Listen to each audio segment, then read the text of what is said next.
ನಮ್ಮ ಪುತ್ರರ ಕುಂಡಲಿಗಳು ಹೇಗಿವೆ? ಒಂದೇ ಮಾತೆಂದರೆ ಮಂಗಳಕರವಾಗಿದೆ.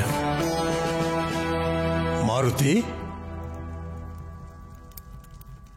ಪ್ರಣಾಮಗಳು ಮಹಾರಾಜ. ಪ್ರಣಾಮಗಳು ಋಷಿವರ್ಯ. ಬನ್ನಿ, ನಾಮಕರಣ ಮಹೋತ್ಸವಕ್ಕೆ ಸಿದ್ಧತೆ ನಡೆಯುತ್ತಿದೆ. ಸರಿ ಮಹಾರಾಜರೇ, ನೀವು ಕಾರ್ಯವನ್ನ ಆರಂಭಿಸಿ. ನಾವು ಹೀಗೋಗಿ ಹಾಗೆ ಬರ್ತೀವಿ. ಆದಷ್ಟು ಬೇಗ ಬನ್ನಿ. ಅಕ್ಕ, ಗುರುಗಳ ಬಳಿ ಅನ್ನಪ್ರಾಶನದ ವಿಧಿವಿಧಾನಗಳ ಬಗ್ಗೆ ಕೇಳಬೇಕು. ಹೌದು, ಅದುವರೆಗೂ ಮಕ್ಕಳಿಗೆ ಯಾವ ಆಹಾರವನ್ನು ತಿನ್ನಿಸುವಂತಿಲ್ಲ. ಆದರೆ ಅದಕ್ಕಿನ್ನೂ ಸಮಯವಿದೆ ಸೋದರಿ. ಆದರೆ ಒಮ್ಮೆ ಕೇಳುವುದರಲ್ಲಿ ಯಾವ ದೋಷವೂ ಇಲ್ಲವಲ್ಲ? ಸರಿ, ಬಾ. ಅಂದ್ರೆ ಅನ್ನಪ್ರಾಶನದ ಮೊದಲು ಪ್ರಭುಗಳಿಗೆ ಈ ಲಾಡುಗಳನ್ನ ಕೊಡೋಕಾಗೋದಿಲ್ಲ.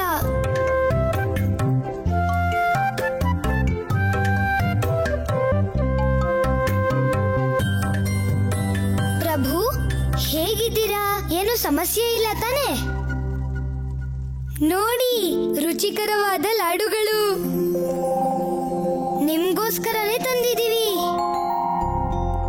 ಆದ್ರೆ ಅನ್ನಪ್ರಾಶನ ಕಾರ್ಯ ಮುಗಿಯೋವರೆಗೂ ನೀವಿದನ್ನ ತಿನ್ನೋ ಹಾಗಿಲ್ವಂತೆ ಪ್ರಭು.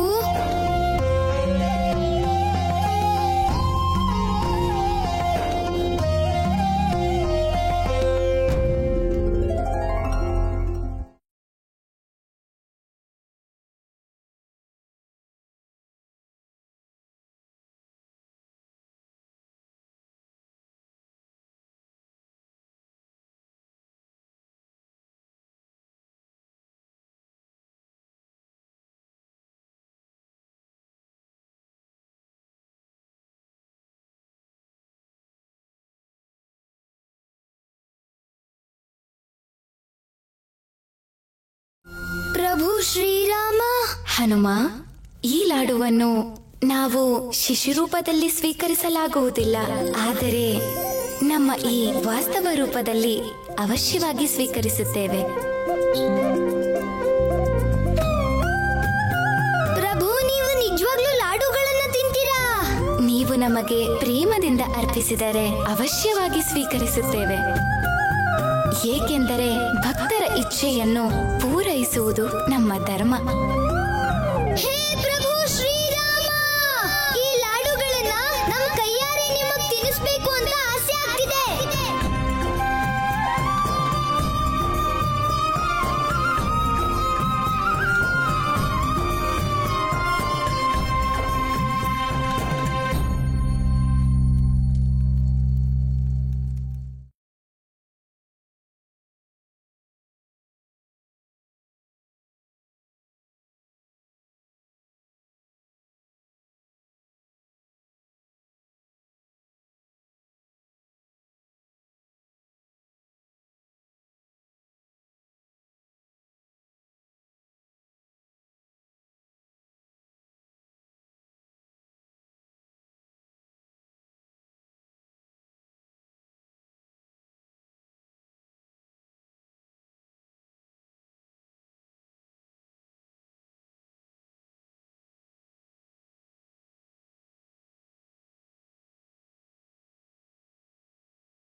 ದೇವಿ ಕೌಸಲ್ಯ, ಮಕ್ಕಳನ್ನು ಕರೆದುಕೊಂಡು ಬನ್ನಿ.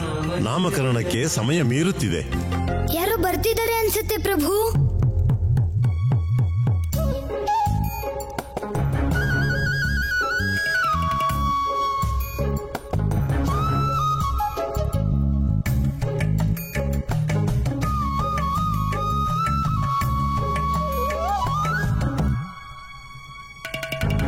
ಪ್ರಭು, ಪ್ರಭು, ಎಲ್ಲೋದ್ರಿ ನೀವು?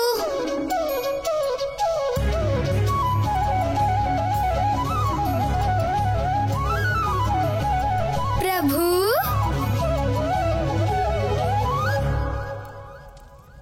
ಪ್ರಭುಗಳ ಪ್ರಥಮ ಪ್ರಸಾದ. ಜೈ ಶ್ರೀರಾಮ. ರಾಮನ ಭಕ್ತ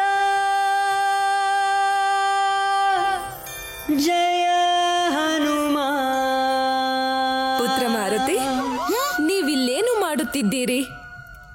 ನಾಮಕರಣ ಮಹೋತ್ಸವ ಇನ್ನೇನು ಆರಂಭವಾಗುತ್ತಿದೆ. ಬನ್ನಿ.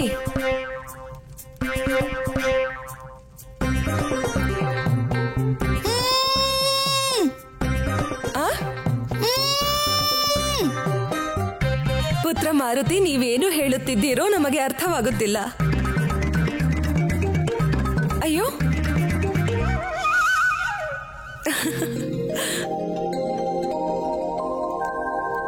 ನೀವು ನಡೆಯಿರಿ ಪುತ್ರ.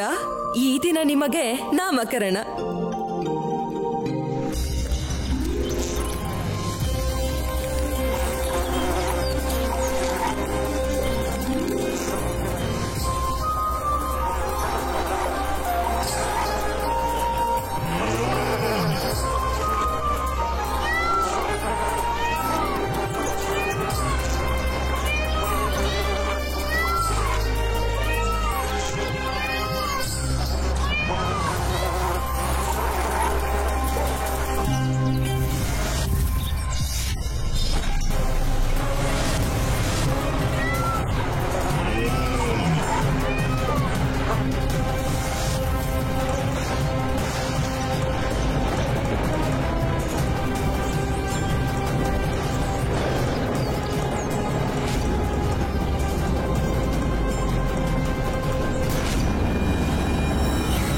ವಿಚಿತ್ರ. ಇದ್ಯಾವುದೋ ಸಂಕಷ್ಟದ ಮುನ್ಸೂಚನೆಯೇ?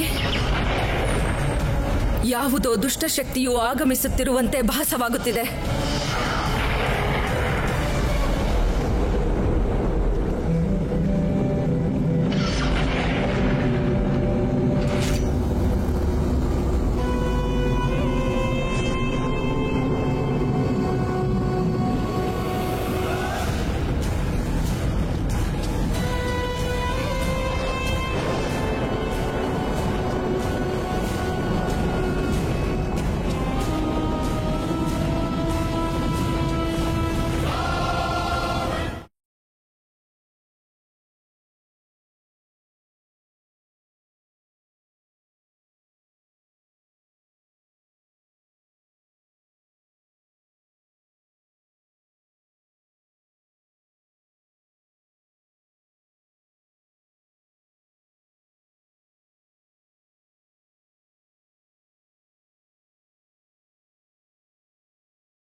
ರಾವಣ, ನೀನು ಬಹಳ ದಿನಗಳಿಂದ ಇದೇ ಕ್ಷಣಕ್ಕಾಗಿ ಕಾಯುತ್ತಿದ್ದೆ. ಇಲ್ಲ ಇಲ್ಲ, ಇದು ಸಾಧ್ಯವೇ ಇಲ್ಲ. ನನ್ನ ಕಣ್ಣನ್ನು ನಾನೇ ನಂಬಲಾಗುತ್ತಿಲ್ಲ. ಎಂದಿಗಿಂತಲೂ ಇಂದು ಸುಂದರವಾಗಿರುವೆ. ಆದರೆ ನೀನು ಈಗಲೂ ಬದಲಾಗಿಲ್ಲ. ನೀನಿನ್ನೂ ಕಾಮುಕ, ಕ್ರೂರಿ, ವ್ಯಭಿಚಾರಿ ಅಲ್ಲವೇ? ಪ್ರೇಮದಲ್ಲಿ ಇಂತಹ ಕಠೋರತೆ ಅವಶ್ಯವೇ? ಯತ್ರ ನಾರ್ಯಸ್ತು ಪೂಜ್ಯಂತೆ ರಮಂತೆ ತತ್ರ ದೇವತಃ. ಅರ್ಥಾತ್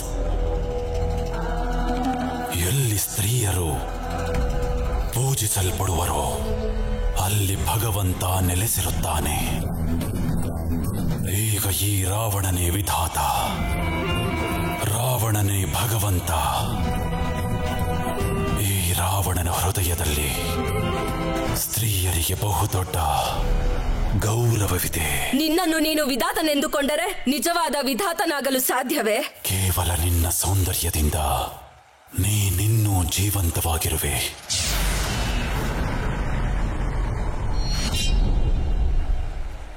ಇದೇ ನಿನ್ನ ಪಾಪಕ್ಕೆ ತಕ್ಕ ಶಿಕ್ಷೆ ರಾವಣ.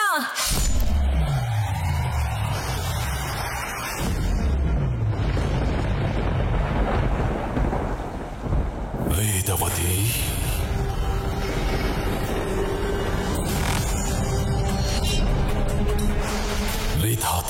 ರಾವಣನ ಶಕ್ತಿ ಏನೆಂಬುದು ತಿಳಿಯಿತೆ. ಈಗ ನಾವು ನಿಮ್ಮ ಆಂತರ್ಯದಿಂದ ವಿಷ್ಣು ಭಕ್ತಿಯನ್ನು ಕಿತ್ತೆಸೆದು ವಿಧಾತ ರಾವಣರ ಮೇಲೆ ಪ್ರೇಮವನ್ನು ಪ್ರತಿಷ್ಠಾಪಿಸುತ್ತೇವೆ.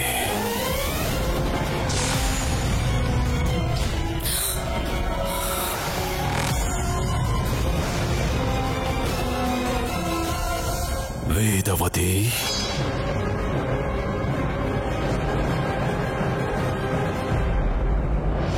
ಗುರುದೇವ, ಮುಹೂರ್ತದ ಸಮಯ ಮೀರುತ್ತಿದೆ. ಕೃಪೆ ಮಾಡಿ ಆರಂಭಿಸಿ. ಅವಶ್ಯವಾಗಿ ಮಹಾರಾಜ.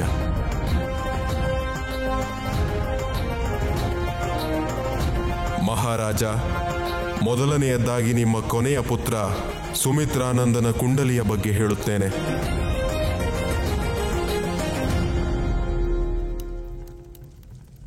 ನಿಮ್ಮ ಈ ಪುತ್ರ ಶತ್ರುಗಳಲ್ಲಿ ಭಯ ಹುಟ್ಟಿಸುತ್ತಾನೆ. ಬಹಳ ಬಲಶಾಲಿಯಾಗಿರುತ್ತಾನೆ ನಿಮ್ಮ ಈ ಪುತ್ರ.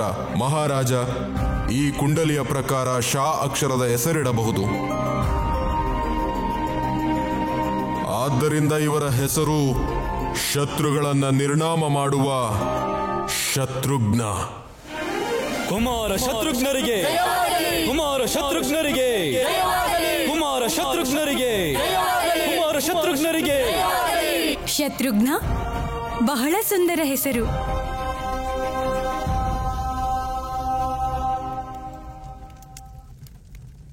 ದೇವಿ ಸುಮಿತ್ರೆಯ ಎರಡನೇ ಪುತ್ರನ ಕುಂಡಲಿಯಲ್ಲಿ ಇವರಿಗೆ ತುಂಬಾ ಕೋಪವಿರುತ್ತದೆ ಮತ್ತು ಸಹೋದರರು ಎಂದರೆ ಜೀವ ಕೊಡುತ್ತಾರೆ. ಎಂತಹ ಕಠಿಣ ಪರಿಸ್ಥಿತಿಯಲ್ಲೂ ಜವಾಬ್ದಾರಿಯನ್ನ ಹೊರುವ ಶಕ್ತಿ ಇವರಿಗಿರುತ್ತದೆ ಮತ್ತು ಇವರ ಹೆಸರು ಲಾ ಅಕ್ಷರದಿಂದ ಲಕ್ಷ್ಮಣ ಎಂದಾಗಿರುತ್ತದೆ. ರಾಜಕುಮಾರ ಲಕ್ಷ್ಮಣರಿಗೆ, ರಾಜಕುಮಾರ ಲಕ್ಷ್ಮಣರಿಗೆ, ರಾಜಕುಮಾರ ಲಕ್ಷ್ಮಣರಿಗೆ. ಆಹಾ, ಈ ಹೆಸರು ಸುಂದರವಾಗಿದೆ, ಲಕ್ಷ್ಮಣ.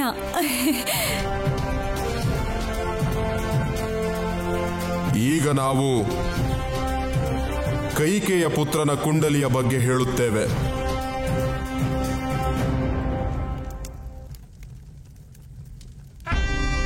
ಕೈಕೆಯ ಪುತ್ರ ನಿಷ್ಠೆ, ಸಭ್ಯತೆ ಮತ್ತು ಆಜ್ಞಾಕಾರಿ ಪುತ್ರನಾಗಿರುತ್ತಾನೆ. ಇವರ ಸಂಪೂರ್ಣ ಜೀವನ ಸಹೋದರರ ಸೇವೆಯಲ್ಲಿ ಕಳೆಯುತ್ತಾರೆ ಮತ್ತು ಇವರ ಒಂದು ಶ್ರೇಷ್ಠ ಗುಣವೆಂದರೆ ಎಲ್ಲರನ್ನೂ ಪೋಷಿಸುವುದು. ಆದ್ದರಿಂದ ಇವರ ಹೆಸರಾಗಿರುತ್ತದೆ ಭರತ.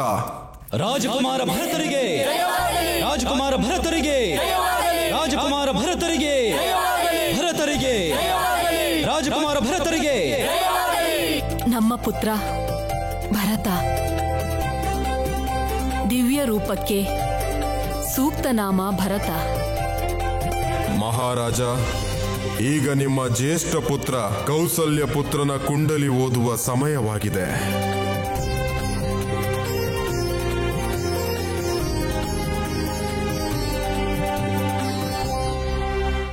ವೇದವತಿ, ನಮ್ಮಿಂದ ನಿಮಗೇನು ಬೇಕು? ನೀನು ಮರಣಿಸುವುದನ್ನು ನೋಡಬೇಕು ಪಾಪಿ. ನಿನ್ನಿಂದ ನಮ್ಮ ತಂದೆಯನ್ನು ಕಳೆದುಕೊಂಡೆವು, ಅದಕ್ಕಾಗಿ ಪ್ರತಿಕಾರ ತೀರಿಸಿಕೊಳ್ಳುತ್ತೇವೆ. ಇದು ನಿನ್ನ ಅಭಿಲಾಷೆ. ಆಗಲಿ, ನಿಮ್ಮ ಪ್ರೇಮಕ್ಕಾಗಿ ಈ ರಾವಣ ವಿಧಿಯ ವಿಧಾನವನ್ನೇ ಬದಲಿಸುತ್ತಿದ್ದಾನೆ. ದೇವಿ, ನಿನ್ನ ಪಿತಾಶ್ರೀ ನಿನ್ನನ್ನು ಕಾಣಲು ಬಂದಿದ್ದಾರೆ.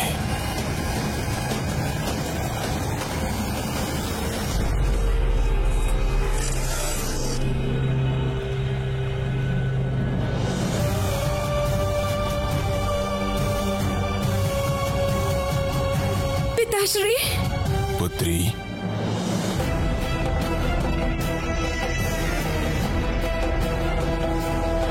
ಪಿತಾಶ್ರೀ,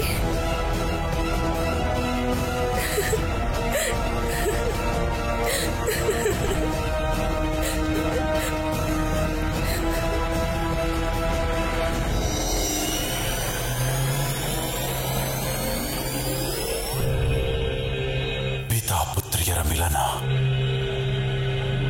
ಹೃದಯ ಪ್ರಸನ್ನವಾಯಿತು. ಋಷಿ ಕುಶಧ್ವಜ, ನಿಮ್ಮನ್ನ ನೋಡಿ ನಮಗೆ ನಮ್ಮ ಪಿತಾಶ್ರೀಯ ನೆನಪಾಗುತ್ತಿದೆ. ನಿಮಗೆ ನಮ್ಮ ಸಾಷ್ಟಾಂಗ ವಂದನೆಗಳು.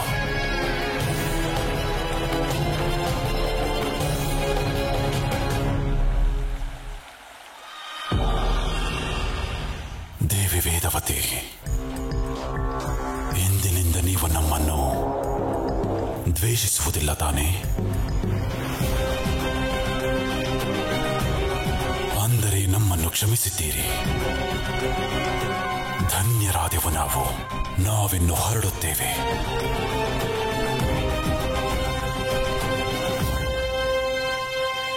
ಪಿತಾಶ್ರೀ, ನಮ್ಮನ್ನು ಬಿಟ್ಟು ಎಲ್ಲಿ ಹೋಗಿದ್ದೀರಿ? ಮತ್ತೆಂದು ಹೋಗಬೇಡಿ.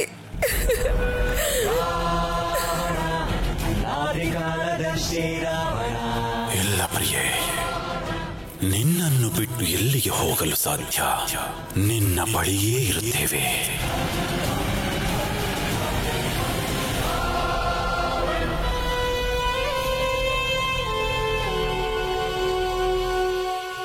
ಹೇ ಪ್ರಭು ಶ್ರೀರಾಮ, ನಮ್ಗೆ ಯಾಕೋ ಚಿಂತೆ ಆಗ್ತಿದೆ. ನಿಮ್ಮ ಕುಂಡಲಿಯನ್ನ ರಚನೆ ಮಾಡುವಾಗ ನಮ್ಮಿಂದ ಏನಾದ್ರೂ ತಪ್ಪಾಗಿದ್ಯಾ ಪ್ರಭು? ಎಲ್ಲಿದ್ದೀರಾ ನೀವು? ಹನುಮ,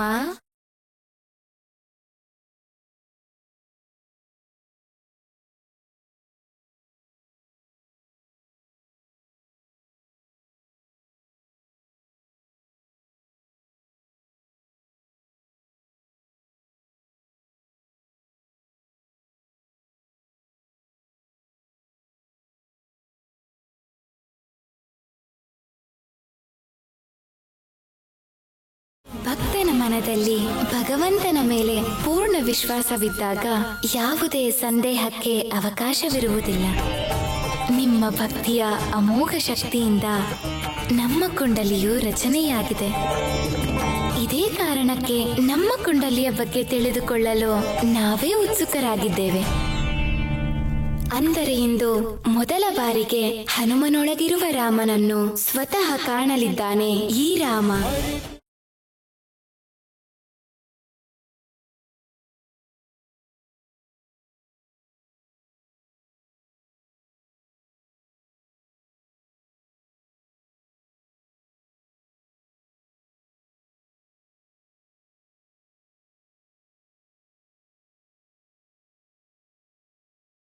ಪಿತಾಶ್ರೀ, ನಿಮಗಾಗಿ ಸ್ವಾದಿಷ್ಟ ಭೋಜನ ಸಿದ್ಧವಾಗಿದೆ. ನಾನು ಈಗಲೇ ತರುತ್ತೇನೆ.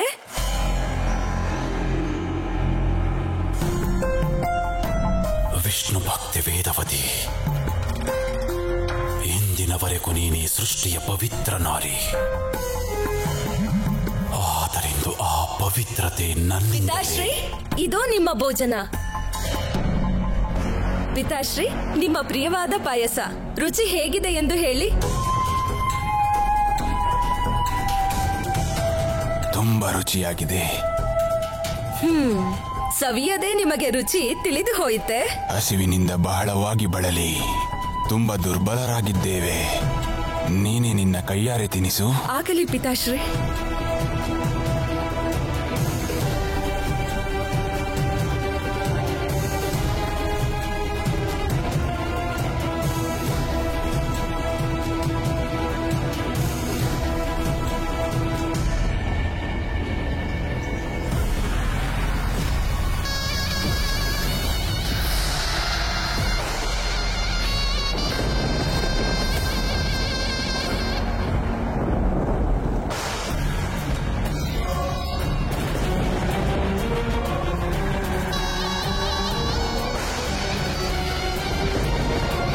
ನನ್ನನ್ನು ಬಿಡು, ಬಿಡು ನನ್ನನ್ನು ಪಾಪಿ, ಬಿಡು.